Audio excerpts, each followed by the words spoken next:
From wildfires to our changing ocean, we're already seeing the effects of climate change. How will it accelerate in the years ahead? Solutions will require major changes to how we live and get around. Our local community is up to the challenge. And the emerging leader on the issue isn't a nation but a state. How California is trying to get others to follow. I'm Mark Sauer. The KPBS Roundtable starts now.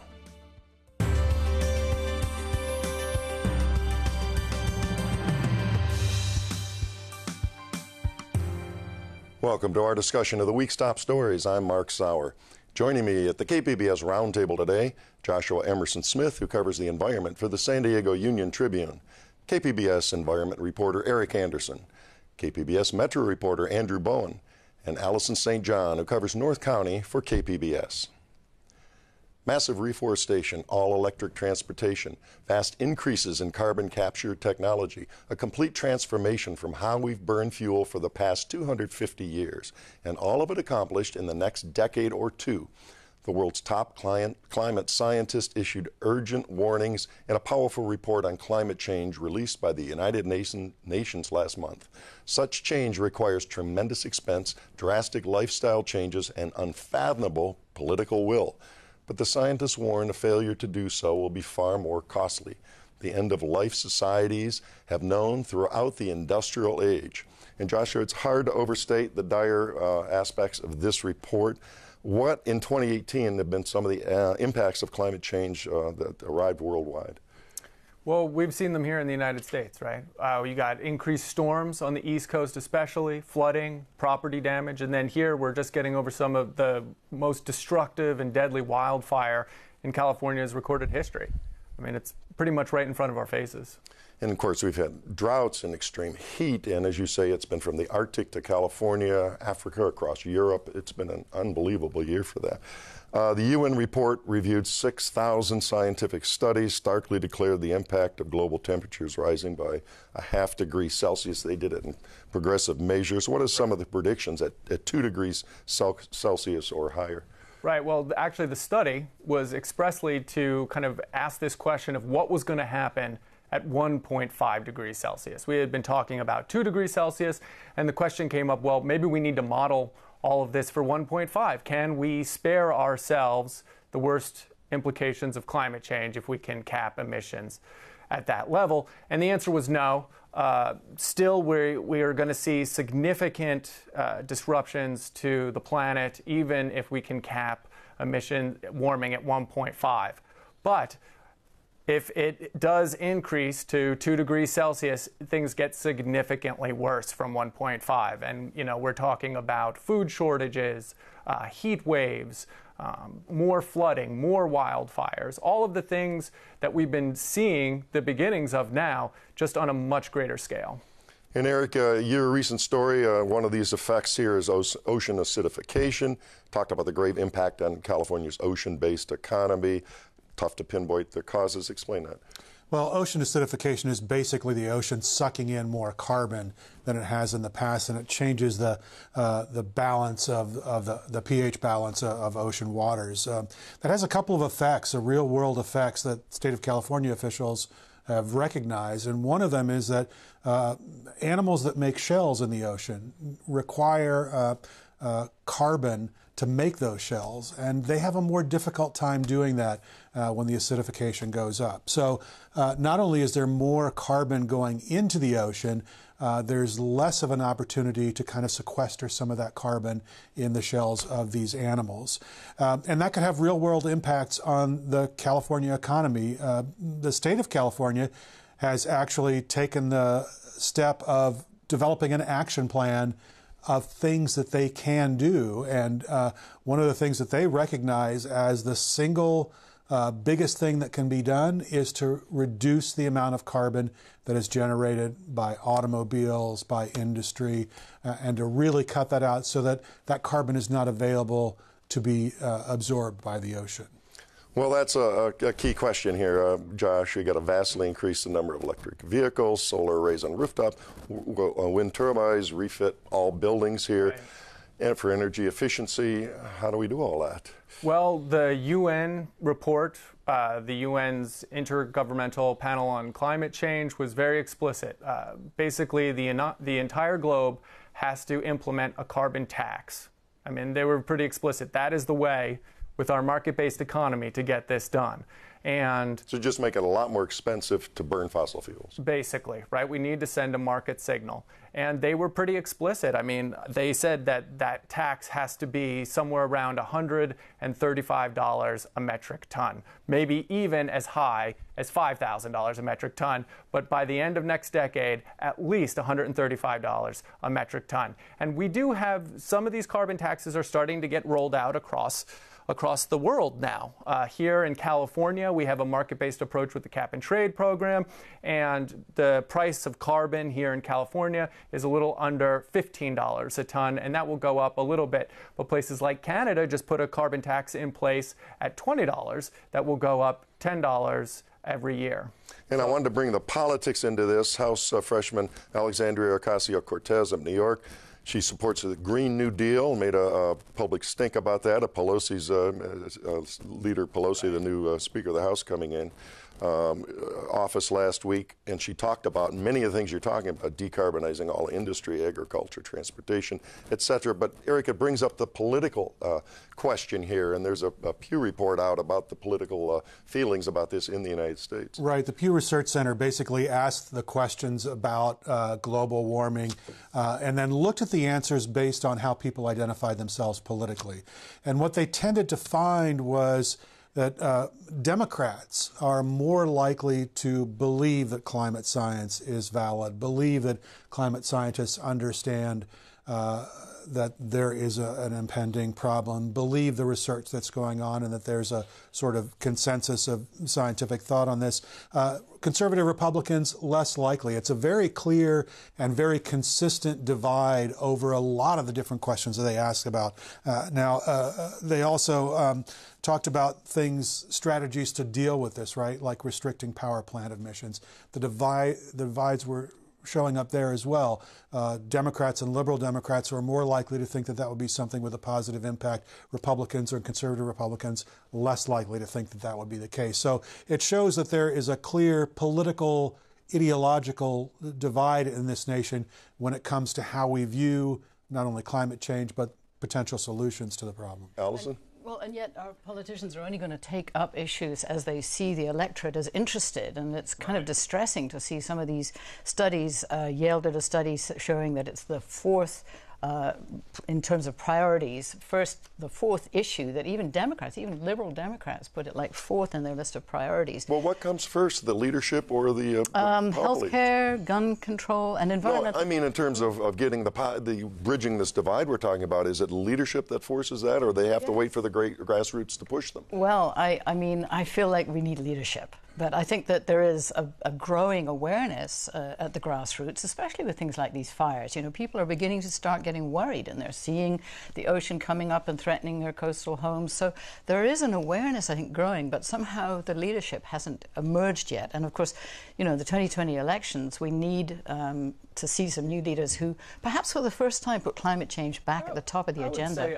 I would have a little bit of hope on this. You know, I think as we start to see the impacts of climate change more directly impact people's lives, we will see bipartisan support for action. If you look at Florida, which experiences a lot of storms and flooding. Worst one ever here just a month ago. You get some of the Republican leadership there acknowledges climate change and talks about it like a real issue. Say if industry was pouring toxic waste into your water, it would be a bipartisan issue, right? The problem is that climate change is somewhat invisible, or it has been invisible, right? But I think it's really coming home as people experience these things on a realer level. All right, that segues nicely into our next segment on this on climate change. Competing interests in a capitalist society go a long way in telling the story of climate change, and that's exactly what we've been talking about here in terms of getting the political will here and the money to the fossil fuel corporations still stand astride the financial and political worlds in developed nations. Many important incremental steps are being taken locally, including San Diego and across California. So, Andrew, start with the city of San Diego's Climate Action Plan. It's, how well have we done and how ambitious is that?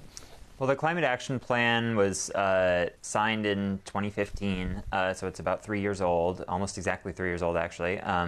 And it requires the city to cut in half its carbon emissions by 2035. And it lays out a number of different strategies, increasing energy efficiency in city-owned buildings, shifting our land use and transportation habits in favor of denser, more urban living where people can walk and bike and ride public transit to work and other places. Climate resiliency is also a part of it, so increasing the urban tree canopy. We know that, temperatures are going to be getting higher. It's already happening now, and so we need to be sort of prepared for that. So, increasing our urban tree canopy will make the environment here a little bit more livable, as well as actually capturing some of the carbon that we put out into the atmosphere. And then a big part of the program is requiring the city to get all of its electricity from carbon-free sources by 2035. And so we heard a decision from Mayor Kevin Faulconer pretty recently that he was going to choose this program called Community Choice Aggregation as a way to get there. Yeah, that was a big move and a big push. What about, Joshua, what about local transportation plan? Environmentalists complain nothing being done.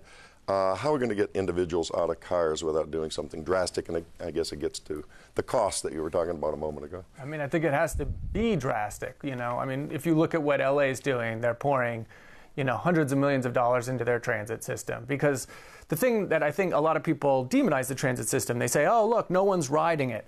But the thing about public transportation is that there's a tipping point. It has to be of a certain value for a family to say, we're not going to buy that second car. We're actually going to rely on the trolley or the bus system, which means that those public transit systems have to be able to compete with driving in terms of commute times and also where they take you. Not only do you have to get to work, but you have to get to your friend's house. You have to get to the grocery store. You have to be able to do all these things.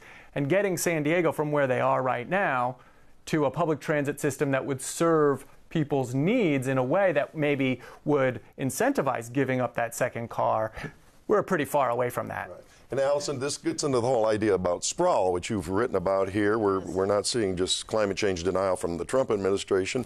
San Diego County supervisors okayed plans here for thousands of new homes, remote fire-prone areas, which ties into the entire issue. Yes, well, the county's climate action plan, of course, is under threat at the moment, is being sued for being inadequate. And I think the county was hoping that they could help solve San Diego's housing problem by approving thousands and thousands of homes on that urban-rural interface.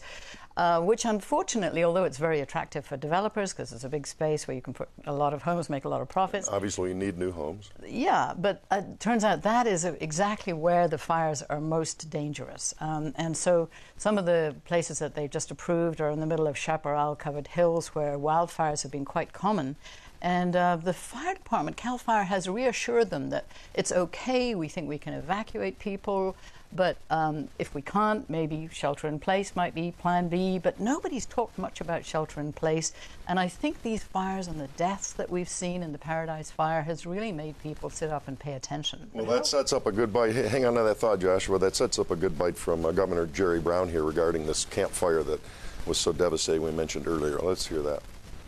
We are going to have to learn a lot more about nature, about the wind, about the fire potential, about how to build, how not to build, how to escape, what measures of protection we can build in.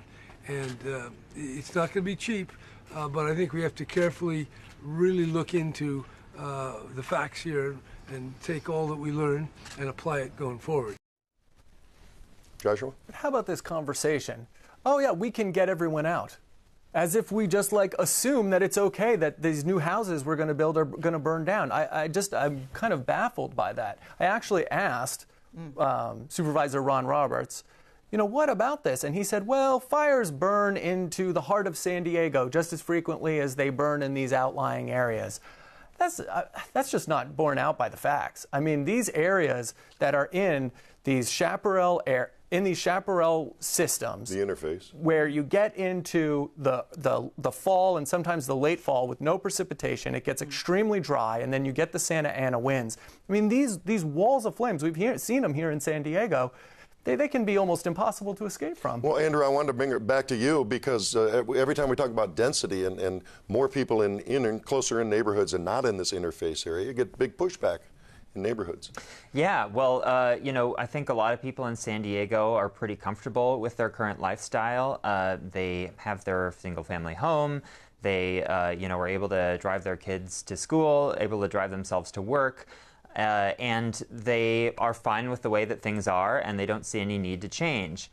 The problem with that is that San Diego, as we've been talking for the past 15 or 20 minutes or so, San Diego and the entire globe has to change. We have to completely reorient how we live, how we get around, and transportation. I think it's really important, and I feel like I say this every other day. Transportation is the largest source of greenhouse gas emissions, both in San Diego and in California as a whole. And so there is no real climate action without shifting people away from driving, and that requires. Josh was talking about. Making the car or making transit and walking competitive with driving. Well, that really only works if the distances are shorter from point A to point B. And so transit functions best when there are these sort of hubs where there are a lot of jobs and residences packed together, and you don't have to go very far to actually get to where you're going. So it's an ongoing conversation in San Diego. The city has a number of community plan updates in the works right now that will attempt to sort of focus more of that development around transit hubs. And it is facing a lot of pushback from residents who don't feel like they feel like that's encroaching somehow on their lifestyle. All right, Allison, last word on this segment. Go ahead. Well, I'm just wondering whether you think that it's going to help the fact that SENDAG, which is our regional transportation agency, is going to be headed by somebody who was the head of the Southern California Association of Governments. That's the LA system. And if LA has been adopting more effective public transit, We have another half hour. Is it possible that this could help San Diego? They're Good topic for another show, yeah. MTS, the public transit operator, is now working on a tax measure that could be before voters in 2020 that would provide a lot more funding for public transit. But, at the same time where we have to be talking about where our money is going in the transportation sector, we also have to be talking about where people are living and where we're allowing new homes to be built, because those two are really go hand in hand. All right, we're going to move on to our next segment, which will talk about some of this leadership in a crisis, especially one so grave that Earth hangs in the balance. Leaders emerge. With climate change, leaders in California are in many ways showing Washington and the world what needs to be done. In September, Governor Brown hosted a global climate action summit in San Francisco.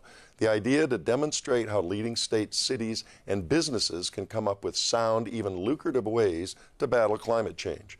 And Joshua, start with some of the ideas that were at that summit. Getting rid of gasoline in a hurry was one of them.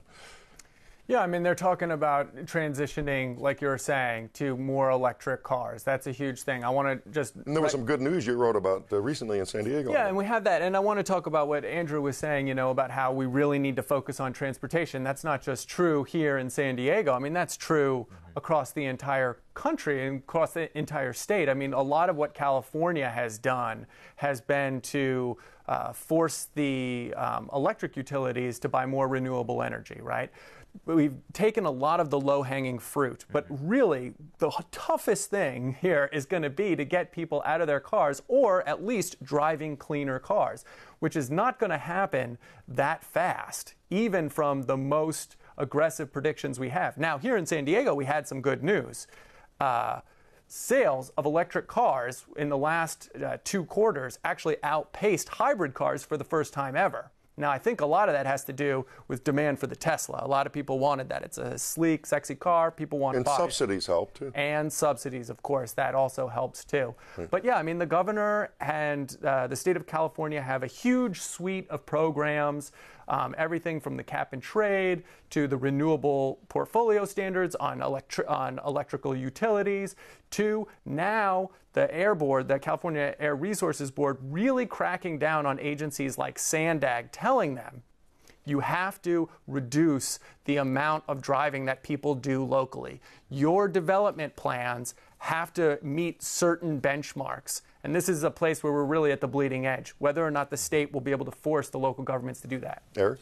And one thing to remember, too, is Next 10, a nonpartisan think tank here in California, has studied this issue for more than a decade, and they've looked long and hard at whether or not it's practical economically for the state to invest in these green technologies, to invest in green industries and green transportation. And in study after study that they've done, they've found that, yes, the economy actually thrives as a result of this investment. It thrives as a result of people taking the lead on this subject. And I think that's one of the reasons why California is in the position that it's in as being one of the leaders in the country, is because there's an economic value, there's an economic return for doing the thing that we should be doing. This is the idea behind the Green New Deal, right? If we pour all this money into the sector, it actually will be beneficial economically. Well, that sets up a bite here. We've got Governor Brown speaking of leadership in California, and several San Diego lawmakers. They put us on a path to using only carbon neutral energy by 2045. We got a bite from former councilman here and now Assembly member Todd Gloria on that. I believe that by making this statement, it is historic. It is a landmark vote. In part because we believe others will follow California's lead. And I'm not talking just states, I'm talking about other nations. You know, California, if it was its own country, would be the 5th largest economy in the world. And so I believe by making this decision, by taking this step, others will follow us, and this is how we will build a clean energy future that hopefully will stop the ravages of climate change. But in the meantime, Californians are going to be severely impacted by getting to that goal, right? Yeah, well, I think so. What he was referring to is SB 100, which was a state law that was passed by the legislature, signed by Governor Brown, mandating that 100% of California's electricity come from carbon-free sources by 2045, and that can include, it will likely include a lot of solar and wind power, also geothermal energy, small-scale hydropower. And it can also potentially include some other carbon-neutral sources like nuclear power. It will also, I mean, our shift to renewable energy kind of, it has to go hand in hand with conservation and with energy efficiency, because an inconvenient truth. Yeah, we could build, you know, all the solar panels and wind farms in the world, and yet if we're still wasting a lot of energy, and if we're still, you know, those electric cars on the road have to be charged by something, and if they're driving, you know, 20, 30, 40, 50 miles per day, that's all energy that's going to have to come from somewhere. And if it's coming from renewable energy, great, but the less energy that we're using, the less energy that will actually have to be generated, and more, you know, less energy will have to be shifted from carbon sources to renewables. Isn't the city of San Diego's goal actually to achieve that goal of 100% renewable energy 10 years earlier than the state? It's ahead of scale, yeah. And actually, some of the proponents and authors of the Climate Action Plan here in San Diego have kind of taken some of the credit for nudging the state in this direction. You know, San Diego was the largest city to commit to this 100% renewable energy goal by 2035. The state then followed with 2045. A number of other cities in the country have adopted clean energy plans that have kind of mirrored San Diego, and so I think San Diego was in this case something of a pioneer. And yet, as I think we've seen, some of the claims of the reduction in greenhouse gases as a result of using more sustainable energy doesn't quite meet expectations. In other words, we're not getting to what we need to get to with these policies. Yeah, well, you know, just this, in recent months, the city released its annual climate monitoring report. It's an annual inventory of greenhouse gas emissions that's required by the Climate Action Plan, and it found that emissions from 2016 to 2017 were basically flat, that we hadn't reduced our emissions year over year. Now, the city officials are quick to sort of point out a lot of the actions that we're taking now, like setting up community plans for more denser and more sustainable development, are going to take years to actually have an impact on our carbon emissions. Development, it can be a slow process, but with the urgency that we've seen from this UN report, it's going to require more and everything. We're going to have to doing everything, and the global action has to be replicated on a local scale. Feels like it has to be the top issue in the next election, and yet it's got to come a long way, because it definitely was nowhere near the top in this election. Right. A couple of seconds left here. We're in that 2020 year. You're going to see a leader come out, and that's the main platform, climate change. Let's run with it. Well, I think, the Democrats haven't come up with any new leaders yet. And so I think there's a lot of really question mark as to whether, in fact, somebody will come who can really inspire the public that this is something that is going to change our lives. It's not an easy one to face, because it's the possible demise of the planet. So it's not an easy topic to tackle. All right. But there's a lot of positives that can be gained from it, too. We're out of time today, but I'll promise you on this show we'll be talking about this a lot. It's a huge issue, and I agree with you. That wraps up another week of stories at the KPBS Roundtable. I'd like to thank my guests, Joshua Emerson Smith of the San Diego Union Tribune, Eric Anderson of KPBS News, Andrew Bowen of KPBS, and KPBS reporter Allison St. John. And a reminder, all the stories we discussed today and a lot of links on climate change are available on our website, kpbs.org. I'm Mark Sauer. Thanks for joining us today on the Roundtable.